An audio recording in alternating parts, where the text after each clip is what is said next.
नगरपालिका निवडणुकीवरून खडसे आणि गुलाबराव पाटील यांच्यामध्ये चांगली जुंपली आहे। तुम्ही आम्हा सगळ्यांना त्रास दिला म्हणून तुम्हाला हे भोगावं लागतंय, अशा शब्दात गुलाबराव पाटील यांनी एकनाथ खडसे यांच्यावरती हल्लाबोल केलाय। गुलाबराव पाटील यांनी आत्मचिंतन केलं पाहिजे अशी प्रतिक्रिया त्यानंतर एकनाथ खडसे यांनी दिली आहे। पालकमंत्री असताना स्वतःची नगरपालिकाही आणू शकले नाहीत असा खोचक टोला खडसेंनी लगावलाय।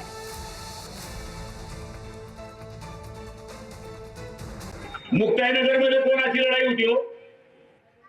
भाजप आणि शिवसेनेची। तुमचे नेते कोणत्या पक्षाचे हो? मग तिकडे का त्यांचा कार्यक्रम चालला होता? इकडे मूळ राष्ट्रवादी इकडे आले नाही, तिकडे भाजप करता काम केले, हे कोणत्या पिक्चर आहे? आणि ते माझ्यावर टीका करायला गुलाबराव पाटील असा आहे तसा आहे। अरे मी निवडून आलो तर भाऊ असा तसा नाहीये।